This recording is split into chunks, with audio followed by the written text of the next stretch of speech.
عزیز دوستو، قرآن مجید میں میرا رب فرماتا ہے یا ایھا الذین آمنوا اتقوا اللہ، اے ایمان والو اللہ سے ڈر جاؤ، اے ایمان والو اللہ سے ڈر جاؤ، وقولوا قولا سدیدا، اور بات سیدھی سیدھی کیا کرو۔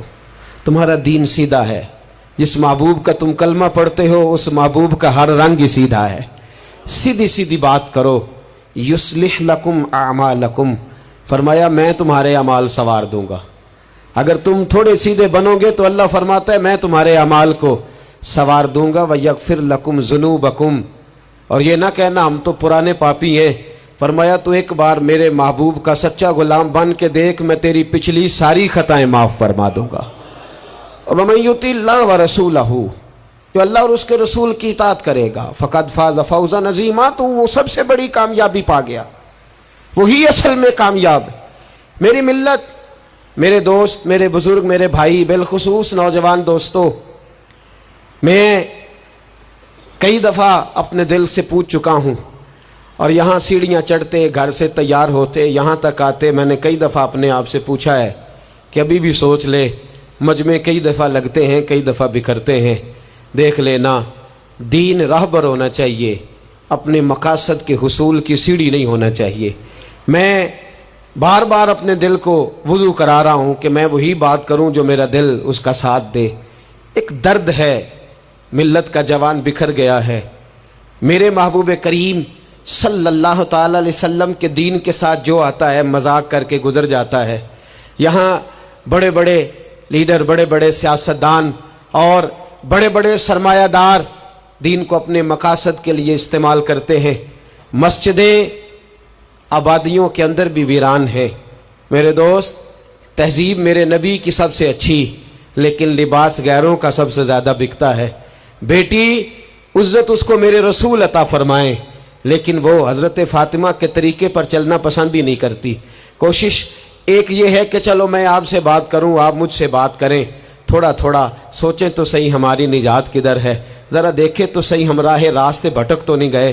میرے دوست، سب سے پہلی بات اپنی ملت کے جوان سے جو کرنا چاہتا ہوں، اور سب سے پہلی بات اپنے ملت کے بزرگ سے جو کرنا چاہتا ہوں، میں گزارش کرنا چاہتا ہوں سرمایہ دار سے، اور میں گزارش کرنا چاہتا ہوں اس شخص سے جو اینک لگا کر کے سوچتا ہے۔ میں آج سب سے پہلے درد سے بات یہ کرنا چاہتا ہوں، میرے بزرگوں، لوگوں کو دولت میں ناپنا ہمیں چھوڑ دینا چاہیے۔ ہمیں اب سرمایہ کی اینک اتار دینی چاہیے۔ غریب کی رسوائی اس کے کردار اور اس کے افکار کی وجہ سے نہیں، تیری دولت نے تیرے عیب چھپا رکھے ہیں، اور میری غربت نے کیا مجھ کو زمانے میں بدنام۔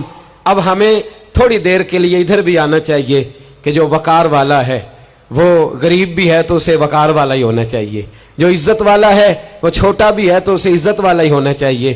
میرے رسول پاک صلی اللہ علیہ وسلم نے غریب کو عزت اس طرح سے دی تھی، محبوب نے وقار اس طرح سے دیا تھا کہ جب حضرت سلمان فارسی سے لوگوں نے کہا تھا تیرا تو یہاں گھر ہی کوئی نہیں، تیرے پاس تو پیسے ہی کوئی نہیں، تیری تو برادری کوئی نہیں، تو میرے رسول پاک نے دور کھڑے حضرت سلمان فارسی کو بلایا اور ممبر کے قریب ان کا ہاتھ پکڑ کے کہا خبردار امت والو، میرے غریب پر تان نہ کرنا، کسی کی برادری کو نہ کوسنا، سلمان منا اہل البیت، فرمایا سلمان کو آج سے میں نے اپنی اہل بیت میں شامل فرما لیا ہے۔ اب یہ اینک چھوڑ دو، اب انسان کی عزت بحیثیت انسان کرو۔ ان اکرمکم عند اللہ اتقاکم۔ بلال حبشی آ رہے تھے، وہ قوم کے حبشی تھے، رنگ کالا تھا، لیکن فاروق اعظم اٹھ کے کھڑے ہوئے، اور اپنی جگہ پہ امیر المومنین نے بلال حبشی کو بٹھایا، اور بٹھا کر کے فرمانے لگے بلال، پہلے تو حبشی تھا، پہلے تو کالا تھا، جب سے محمد کا نوکر بنا ہے تو ہم سب کا سردار بن گیا ہے۔ اب تھوڑا سا اس طرف بھی توجہ کرو۔ آج غریب کی بیٹی بیٹھ گئی اس لیے کہ ہم نے کسی کو تقوی میں نہیں تولا، پرہیزگاری میں نہیں تولا۔ آج ہم نے جس کو بھی تولا ہے دولت کی آنکھ سے تولا ہے۔ پہلے تو عمرہ خیال کرے، دولت کی ناانصافی نے اور تمہاری دولت کی بندھی ہوئی پٹی نے آج غریب کے بچے کو ڈاکو بنایا ہے، شرابی اور عیبی بنایا ہے، اسے رشوت لینے پر مجبور کیا ہے۔ سب سے پہلی بات میری ان حضرات سے ہے، وہ ذرا اینک بدلے۔ دنیا میں بڑے لوگ تھے، बड़ा कुछ था, लेकिन मेरे मुस्तफ़ा ने अपनी शहजादी का रिश्ता उस मौला अली के हाथ में दिया था जिसका ज़ाहिरन मकान भी अपना नहीं था, जिसके पास तिजारत और कारोबार भी नहीं था, लेकिन फरमाया अली वो है कि अल्लाह के फरिश्ते भी सलामी देने आते हैं। फरमाया दीन का पक्का है तो हबीब ने। और दूसरी, इधर आओ मेरी मिल्लत के गरीबों, इधर आओ मेरी मिल्लत के गरीब नौजवानों, अब ये छोड़ दो कि हम अमीर की तरफ तवज्जो करेंगे और वो हम उसके नौकर बनेंगे, उसकी चाकरी करेंगे, तो फिर हम आगे की तरफ बढ़ेंगे। थोड़ी रोटी में गुजारा करना सीख जाओ, वकार, खुददारी, इज्जत नफ्स, इसकी तरफ तवज्जो करो। और देखो मेरे रसूल पाक सल्लल्लाहु अलैहि वसल्लम ने हजरत हकीम बिन हिजाम और हजरत सलमान फारसी को हुक्म दिया था, फरमाया जिंदगी भर तुमने सवाल नहीं करना, तुमने जिंदगी भर किसी के आगे हाथ नहीं फैलाने। हजरत अबू बकर सुन रहे थे, हजरत सिद्दीक अकबर घोड़े पे थे, उनका कोड़ा जमीन पे गिर गया, करीब गुलाम खड़े थे, उनसे कहा, उनसे नहीं फरमाया कि मेरा दुर्रा उठाओ, खुद नीचे उतरे, खुद दुर्रा उठाया, दोबारा चढ़ने लगे तो बूढ़े आदमी से तकलीफ हुई। गुलाम कहने लगे हमें कह दिया होता, फरमाने लगे मैं किसी से सवाल नहीं करता, इसलिए कि सवाल करने से मेरे मुस्तफ़ा ने मना फरमा दिया है। थोड़ी रोजी पे गुजारा कर, इज्जत के साथ रह, खुददारी की जिंदगी जी। मेरी मिल्लत का जवान भी आज सोचने लगा है कि धोखे से सही, फराड से सही, किसी अमीर से निकाह करके सही, किसी बड़े की गुलामी करके सही, मुझे किसी भी तरीके से दौलतमंद बनना है, ना भिखारी बन, ना अपने आप को रुसवा कर, थोड़े पे गुजारा कर। मेरे रसूल पाक सल्लल्लाहु अलैहि वसल्लम ने मना फरमाया है। हुजूर ने फरमाया जो बगैर जरूरत के सवाल करेगा, कयामत के दिन जब आएगा तो उसके चेहरे पर गोश्त नहीं होगा, सिर्फ हड्डियां होंगी। अरे हर इशारे पर गाड़ी रुकती है तो भीख मंगों का जोर लग जाता है। मस्जिदों में भी हम गैरों से मांगते हैं, दरबारों में भी हम दुनियादारों से मांगते हैं, हम चौक और चौराहों में भी दुनियादारी से मांगते हैं। ये रसूलुल्लाह की उम्मत है, उस महबूब की उम्मत जिसने 4-4 दिन फाके किए हैं, पर किसी के आगे दस्ते सवाल दराज करना पसंद नहीं किया। और याद रखो, हमने भी लोगों को मदद दे के भिखारी तो बनाया है, लेकिन कभी उन्हें अपने साथ बिठा के इज्जत अता नहीं फरमाई। अब भिखारी बनाना हमें छोड़ देना चाहिए। और मिल्लत के जवान सुन, तू कहता है 10 लाख होगा, 50 लाख होगा तो बिजनेस शुरू करूंगा, मैं तुझे दर रसूल पे ले जाऊं और इस्लाह मुआशरा का दूसरा पैगाम अर्ज करूं। एक सहाबी आए, आके सवाल किया, अर्ज की हुजूर फकीर हूं, भूखा हूं, गरीब हूं। और उसे भी सोचना चाहिए जिसके दरवाजे पे सवाल हो रहा है कि तू खुश नसीब है, तेरे दरवाजे पे को लेने आया है। हुजूर मैं भिखारी हूं, मेरे हबीब करीम सल्लल्लाहु अलैहि वसल्लम वो महबूब कि जिनके दरवाजे से कभी कोई खाली गया ही नहीं, वो महबूब जिनके दर ऐसा कोई महबूब कहीं होगा न कहीं है, बैठा है चटाई पे मगर अर्श नशी है, मिलता नहीं कौनैन को क्या क्या तेरे दर से, एक लफ्ज नहीं है जो तेरे लब पे नहीं है। और आला हज़रत फरमाते कौन देता है, देने को मुंह चाहिए, देने वाला है सच्चा, देने वाला है सच्चा, या खुदा से मांगा करो या मोहम्मद मुस्तफा से मांगा करो। आए मेरे हबीब के पास से अभी, हुजूर भिखारी हूं, हुजूर कुछ लेने आया हूं, दर रसूल का भिखारी हूं। फरमाया ये तो तेरी बात बड़ी खूब है, लेकिन मैं चाहता हूं तो यहां से मांगे, इसके बाद कहीं और से ना मांगे। हुजूर क्या हुक्म है? फरमाया कुछ भी नहीं तेरे पास, कुछ नहीं। अर्ज की हुजूर एक प्याला है, एक कंबल है, आधा ओढ़ लेता हूं, आधा बिछा लेता हूं, प्याले से पानी पी लेता हूं। फरमाया ले आ, रास देखना, रास इन्वेस्टमेंट देखना कारोबार की कितनी है। लाए, हुजूर ने सहाबा के सामने खड़ा करके फरमाया कौन खरीदेगा भाई?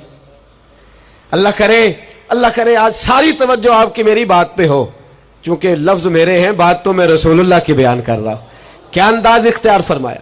फरमाया कौन खरीदेगा? एक सहाबी कहने लगे हुजूर 1 दिनार में खरीदता हूं। फरमाया नहीं, बोली बढ़ाओ। सहाबी कहने लगे हुजूर 2 दिनार देता हूं। मेरे हबीब ने क्या फरमाया? मेरे हबीब ने फरमाया लो मैं तुम्हें देता हूं। 2 दिनार की चीजें बेची। हुजूर ने फरमाया इधर आ, 2 दिनार पकड़, जा कुल्हाड़ा लेके आ, जा रस्सी लेके आ। वो लाए, उसमें फल, कुल्हाड़े में फल। नसीब देखो सहाबी के, दस्ता और फल नबी पाक ने अपने हाथों से लगाया।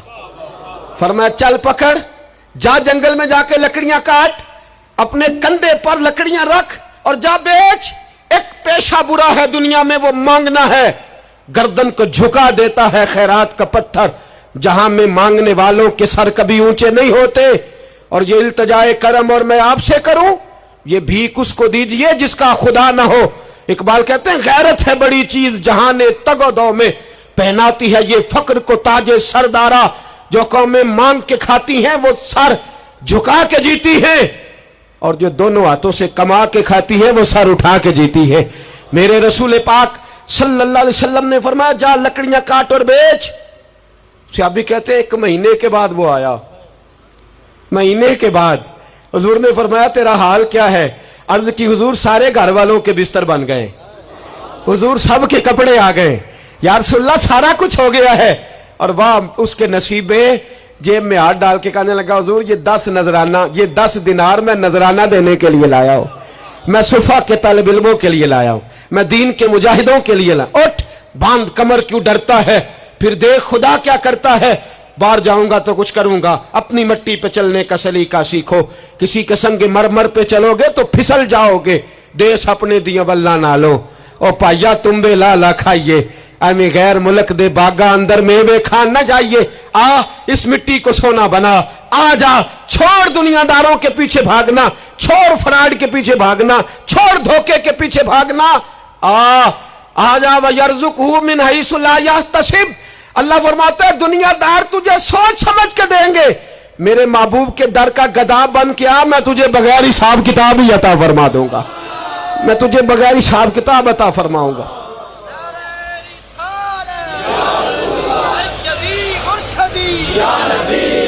नबी का जो गुलाम है, नबी का जो गुलाम है। सबसे पहला पैगाम जवान याद रखे, हाज के बाद इस्लाह मुआशरा कॉन्फ्रेंस से उठना तो सोचना मैं धोखे वाली रोजी नहीं खाऊंगा, मैं झूठ वाली रोजी नहीं खाऊंगा। मैं अपने दोस्तों से कहता हूं सच बोला करो। अरे मैंने तो सुना है दुकान पे माल अच्छा हो, बोलने वाला सच्चा हो तो लोग कहते हैं 10 रुपए ज्यादा देना भी हमारे लिए बेहतर है, वहां जाके सौदा लेना है। तू सच्चाई की बोली बोल, तू सच्ची बात कर। पूरी दुनिया का काफिर कहता है मुसलमान झूठ बोलता है, धोखा देता है, छोड़ आजा सच बोलना शुरू कर दे, दरे रसूल पे झुकना शुरू कर दे, अल्लाह तुझे बेहिसाब ही अता फरमा देगा। एक तो सबसे पहली बात अमीर लोग गरीबों की तहकीक करना छोड़ दें, और दूसरा गरीब मेरे दोस्त ये हदीस में दर्जनों बार सुनाता हूं, फिर सुन लो और बांध लो। एक है अल्लाह वालों से बात करना वो और है, एक है दुनियादारों से बात करना वो और है। सुन मेरे हबीब ने क्या फरमाया, फरमाया दुनियादारों से अपने दुख ना शेयर करना, अमीरों के सामने दुख ना खोलना। मेरे हबीब ने फरमाया तू दुनियादारों के सामने मांगेगा तो अल्लाह तुझे कभी गनी नहीं करेगा। फरमाया रात की तन्हाई में 2 नफल पढ़ के रो के अपने रब रसूल को दुखड़े सुनाना, फरमाया अल्लाह तुझे बड़ी जल्दी हर चीज अता फरमा देगा। आजा अब अल्लाह रसूल से बात करेंगे, अब अल्लाह वालों से बात करेंगे, छोड़ दे दुनियादारों के पीछे भागना। ये नहीं तेरे मसले हल करेंगे, तेरे मसले जब भी हल होंगे गुंबद खजरा वाले नबी की बरकत से हल होंगे। मरने की तरफ देख और न जीने की तरफ देख, जब भी चोट लगे दिल पर तू मदीने की तरफ देख। आजा अब हुजूर वाला हो जा, अब महबूब वाला हो जा, अब हुजूर नबी रहमत सल्लल्लाहु ताला अलैहि वसल्लम की तरफ तवज्जो कर। बातें मुख्तसर करके अर्ज करता हूं, आगे बढ़ता हूं। रिज्क कभी भी हराम नहीं खाना, तवज्जो है आप हजरात की, बड़ी जरूरी बात। रिज्क हलाल, रिज्क मैं वो बात मैंने कहा कि बात नहीं कोई नहीं, बस मिशन को मुनज़्ज़म करना है। अब हमने ना इन चीजों को मुनज़्ज़म करना है। सदर जॉनसन है, एक अमेरिका का सदर गुजरा है, वो पाकिस्तान बनने से पहले आया यहां हिंदुस्तान, तो उसने ना कराची के क्लिफ्टन पर एक मजदूर को मछलियां पकड़ते देखा रात के वक्त। मोहम्मद बशीर सारबान नाम था, बुला के कहने लगा भाई तू रात को मछलियां, तर्जुमान के जरिए बात हो, रात को मछलियां पकड़ रहा है। कहने लगा बच्चे ज्यादा हैं, दिन की कमाई से गुजारा नहीं होता। तो सदर साहब कहते हैं मैंने कह दिया चोरी कर लिया कर रात को। कहने लगा चोरी नहीं कर सकता, चोरी करने से मेरे नबी ने मना फरमाया है सल्लल्लाहु अलैहि वसल्लम। कहते हैं इसको उठाओ भाई, ये तो बड़ा कीमती आदमी है, चलो अमेरिका ले चले। सदर कहता है अमेरिका ले गया, महीना मैंने रखा, बड़ी खिदमत की, वो मुतालबा कोई नहीं करता, सादा आदमी। मैं कहता सोफे पे बैठ जा तो जूतों समेत ही चढ़ जाता, रोटी देता तो कपड़े सारे भर लेता। महीने के बाद मैंने पूछा, मैंने कहा यार बशीर कोई बात कर, कोई बात तो कर मेरे साथ, कुछ कह तो सही। कहने लगा कुछ भी नहीं जनाब। मैंने कहा कहने कहने लगे तू जितने पैसे कहता है तेरे बैंक में ट्रांसफर कर, नौकरी तू कहता है मैं इंडिया गवर्नमेंट से कह के आला दिला देता हूं, कुछ कह तो सही। कहते तामत समेट के बैठ गया, आंखों में आंसू आ गए। कहने लगे सारा कुछ कर सकते हो? मैंने कहा हाँ। कहने लगा मदीने का फेरा लग सकता है? और मेरा कोई मदीने का फेरा लग सकता है? मरने की तरफ देख और न जीने की तरफ देख, जब चोट लगे दिल पर तो मदीने की तरफ देख। सदर जॉनसन कहने लगा सऊदी गवर्नमेंट से मुझे दिखाओ तो सही मुस्तफा के मदीने में है क्या, जिन्हों वेख के डर दी अखियां ने, जिन्हों वेख के ठरदा सीना है। और अब्बा तेरी सारी खुदाई चेक की ते शहर मदीना है क्या? सऊदी गवर्नमेंट कहने लगी गैर मुस्लिम नहीं आ सकता। सारी जिंदगी उसने तस्वीरें मदीने की लगाए रखी। वकार से जीना सीख, वकार से जीना सीख, छोड़ गैरों की तरफ देखना मेरे दोस्त। और तू रिस्के हराम की तरफ कभी तवज्जो ना कर। मेरे नबी पाक ने फरमाया है, हुजूर फरमाते हैं एक आदमी दुआ मांगता है रो रो के पर अल्लाह कबूल नहीं करता। हुजूर क्यों? फरमाया हराम पीता है, हराम खाता है, हराम के कपड़े पहनता है, इतना मर्जी रोए अल्लाह कबूल नहीं करेगा। सूद चाट गया है मिल्लत को, चाट गया। छोड़। मेरे हबीब पाक सल्लल्लाहु अलैहि वसल्लम ने फरमाया 30 बार मां से जिना करने से ज्यादा बुरा है सूद का 1 पैसा लेना देना, इतना बड़ा जुर्म। और कुरान कहता है अगर सूद नहीं छोड़ना तो फज़नु बिहर्बिन मिनल्लाहि व रसूलिही, फिर रब रसूल से जंग करने को तैयार हो जाओ। है ताकत अल्लाह रसूल से लड़ने की, है कुव्वत अल्लाह रसूल से लड़ने की। जब करोड़ों रुपया हमारे पास है तो क्यों हम बैंक की तरफ तवज्जो करते, क्यों नहीं डरते रब करीम से? इतनी मिलने कहां लेकर के जाए? जिन्नाली तू पाप कमाए कितने नहीं हो तेरे कर दे। रिज़्क़े हराम क्यों मुसलमान के मुंह को लग गया है? बैंकों में तमाशा बन गया है, हर तरफ हराम का बोलबाला है। एक जगह मुझे जाना था तो फैक्ट्री के मालिक साहब मुझे कहने लगे मौलाना मैंने सुना है आप हर बात ही कह देते हैं, यहां सूद के बारे में बात ना करना, हमारे सब लोगों का काम चलता है, मजबूरियां हैं। मैंने कहा अगर सूद लेना तेरी मजबूरी है तो सूद के खिलाफ बात करना मेरी मजबूरी है। सूद के खिलाफ ने भी खफा मुझसे हैं, बेगाने भी नाखुश। मैं ज़हर हलाल को कभी कह न सका कंद, कहता हूं वही बात समझता हूं जिसे हक। मैंने कहा कैसे छोड़ दूं? मेरे रसूल पाक सल्लल्लाहु अलैहि वसल्लम तो कहे मेरी जंग है उससे जो सूद लेता देता है। कुरान कहे अल्लाह रसूल की जंग है और हम धंधा करते फिरे। क्यों बगोयम ब मुसलमानम बलरजम, तू बता फिर तू किसका कलमा पढ़ता है, बता फिर किस रब के सामने झुकता है? ढोंग है ये नमाज है? ये क्या हमने बना रखा है? अज भी कीती जांदे हो, नाल लहू भी पीती जांदे हो, खो के माल यतीमां दा ते भेज मसीती जांदे हो, फट दिलां दे सींदे नहीं, एवं टोपियां सीती जांदे हो, नफ्स ते छुरी फेरदे नहीं, दुंबे कीती जांदे हो, तुसी फर्ज भुलाई बैठे हो, नफला नीती जांदे हो, दसो ते सही बुल्ले नूए की कुछ कीती जांदे हो। एक तरफा